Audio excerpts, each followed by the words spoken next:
So right from there, went to Florida with Haley, and Haley's a lot better when it's like really low key. I cannot stress her with details or numbers or lots of little things. So we kept it pretty relaxed. Rented a convertible, so she thought that was kind of fun. And you know, just we knew what the race was going to be like. There were about 6 women that we thought were going to be a pretty tight pack, and again, like we talked about 3 different scenarios.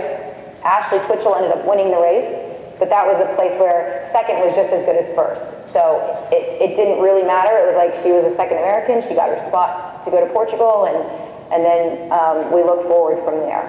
And you know, I don't know if everybody knows how you actually get the selection criteria for London.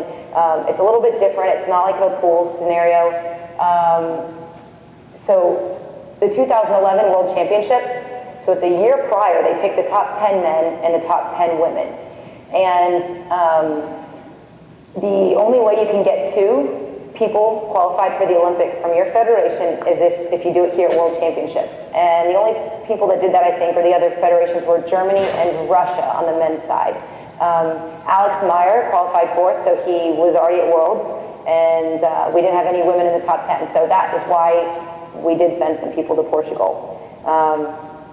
And the host country always gets 1, so you're working backwards from a field of 25.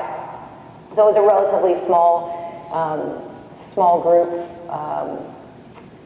that comprised the Olympic qualifying swim. And I mean, that's just another thing too is, you know, with Cancun and Portugal, there were going to be 60 people in the race, and then you go to London and there's only 25. So I felt like that played pretty well into Osa's hands. So this is just kind of comparing their strategies and what we did going into Portugal. So, you know, Osa only had to be 9th. He just had to be top 9. That was it. And so I felt pretty confident that he had learned enough from Cancun. He'd be able to be successful here.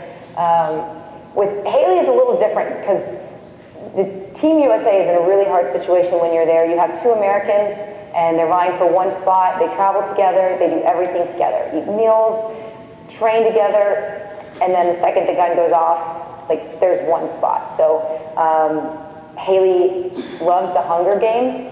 So we kind of broke it down into that strategy of like, look, I don't want you focused on beating somebody else, but the only way you are going to qualify for London is if you win the race in Portugal. So, you know, we didn't want her focused on beating anybody, but just win the race, and then it will be fine. And she ended up, she did win, but so I was credentialed with Tunisia, so we had different pool training times than the US team, and Tim Murphy and Paul and Bryce Elser did an awesome job preparing the Americans like through 2012. So I give them a lot of credit. But I walk in one day, and you know, as a coach, like you sometimes time other people just to see, well, where they're at. So Haley was doing some 50s fast, and I walked in and I was getting her time. She was like 32. I was like, okay. And then Ashley was on the other side of the pool, and I timed her, and she was like 30 point. I was like, oh.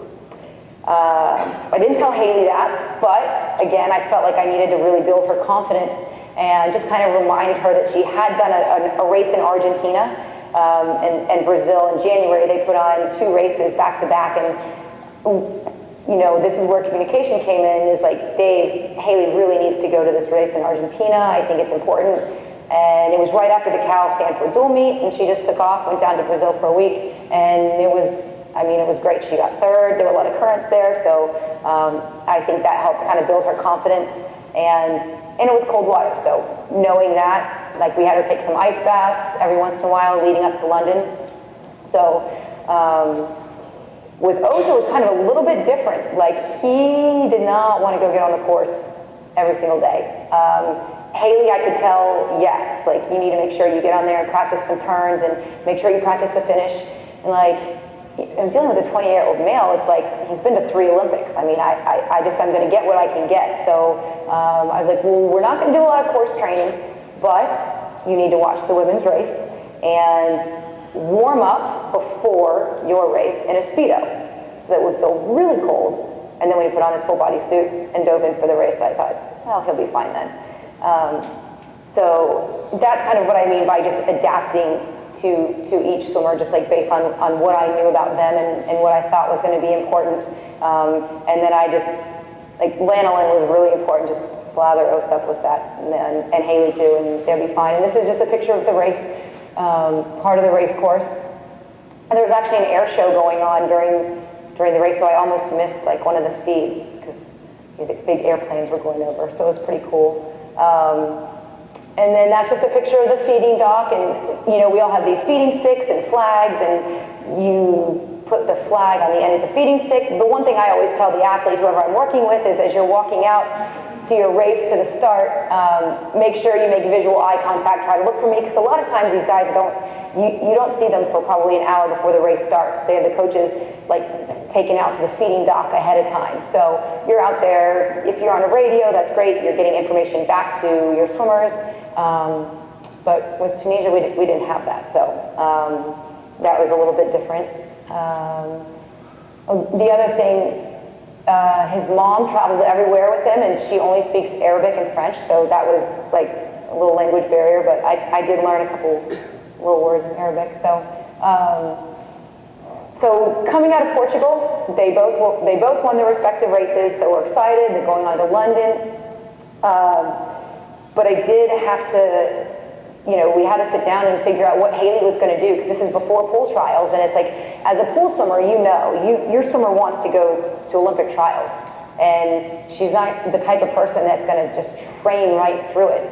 So she entered all 6 events or 8 events that she had trial cuts in. Definitely scratched some of those by the end. She was happy with her 800. She was 3rd, and I think again that gave her a little bit of confidence. Just reminding her that we had this bigger goal, and that a little bit of rest for the 800 wasn't gonna hurt her. And you know, we went back and forth. Does she go to the domestic camp with the U.S. team? Does she go to Vichy, France with the pool team? And everybody else is going to be resting, and she's still going to be training. So, you know, what are we going to do?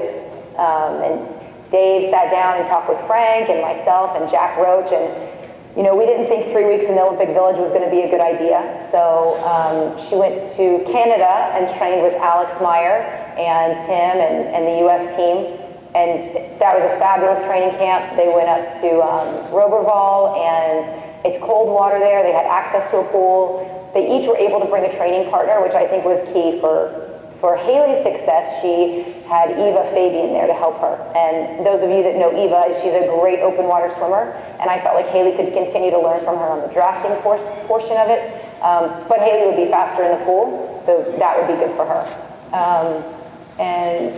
And then they just showed up at the Village about a week before, so they overlapped about a day with the pool team. And so Os was with the Danish team for a little bit, and then he ended up coming back to LA, and anyone that knows him knows that like he can have 3 different plans, and you just don't know which one we're gonna go with, so I just kind of had to roll with it. And he ended up coming back to LA and spent a couple weeks together before we went off to London. But at that point, we only had like Haley and Os and maybe a couple other people were the only ones that were in the pool training. So I felt like I needed to make it as interesting as I could, like play kind of cat and mouse games. Like, Os, you're going in 800, Haley, you're going to 700, you can't let him beat you.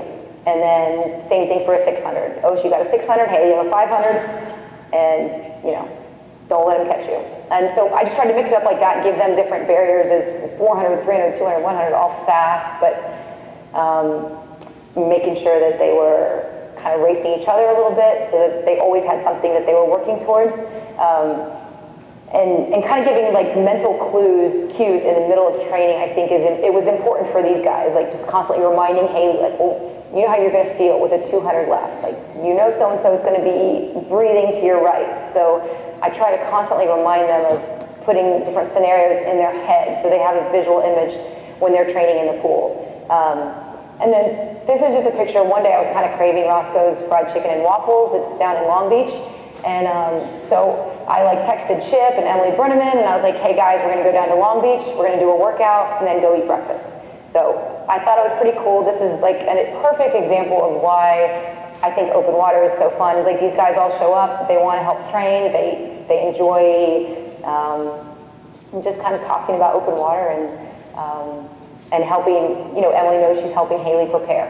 So I think that was kind of a fun thing to do to get ready to go. And then I guess fast forward to being in London. I always knew like Osa's main plan was to swim the mile. I think in the back of his head, he knew, yes, I want to win a gold medal in the 10K, but it was like one step at a time. We got to London, decided to drop the 400 and just stay focused on kind of the longer events. I think it was a really good call. Any pace work we did in London was all based on the mile, and anything extra was just like yardage that I just felt like adding an extra easy yardage just to make sure that we kept the volume up a little bit. So it would be like with fins and paddles or pulling, things like that. And I think he did a great job as far as staying focused on the mile. After he was in the prelims, I think he was 14:47, and he felt great about that swim, and came back the next day and won a bronze medal. And it's like, okay, on to the next. And this is kind of where I had to be a little more flexible, because Haley just showed up and everything is new for her. So she's excited by every little thing. Whereas, I've been there for 2 weeks, and so it was good because it kind of kept me re-energized. Os had the flu right after the mile, and I don't know if it was the 10K flu or what, but he got a little extra rest. It wasn't what I wanted. Obviously, I wanted to get on the course a couple more times than he did, but I just felt like we did the best that we could. The times that he did go get on the course, which was maybe 2 times, we just made sure that he practiced like swimming out and into the finish and sighting a couple things and just getting a feel for the race course. And one of the things, like, every time you go to a race, like you kind of think about the 3 C's, and that's the course, the conditions, and the competition. And we knew the competition. We knew who the top 25 people were going to be for both of them. The course. This is one aspect where, like, I couldn't tell Haley, okay, well, this turn is a 90-degree angle, and then this one is 360, because, like, that just stresses her out. Alex Meyer can 100% visualize his race, and he knows every angle of everything. But like with Haley, it's not what she needs. So, just kind of, again, keeping her relaxed. We knew the water was going to be flat and cold, which I don't even think it ended up being that cold, but everybody kind of made a big deal that it was going to be. So I just told them the faster that you swim, the sooner it's over. It doesn't really matter. Everybody's in the same situation. And so here's Haley just kind of, like, as you see, she just hangs on all the finish pads. That's getting numbered, and like she's very methodical with her feeds. And so she, as you see on the right, she has like all of her gels, I don't know if you can tell, laid out, and she numbers the bottles and writes, I want this one on this lap. And her strategy was actually pretty similar to Os. Is like, we had decided the course was 6 laps, and so they were both going to be prepared to feed on the 2nd, 3rd, 4th lap. I was also going to be ready on the 5th lap with like their one extra feed just in case. But we had talked about, if you don't feed, then that's when you go ahead and make your move and just go. And that's what they both did in Portugal and in London. One of the things, this is the Serpentine, it just kind of shows, it was a great venue. There were just people on all sides. The video coverage was fantastic, and it was really loud. Like, I think the swimmers could hear the fans, and so it was definitely a great venue. And I know Rio is going to be awesome as well. I was there for Pan Am's in 2007, and they love open water in South America. So I know it is going to be outstanding.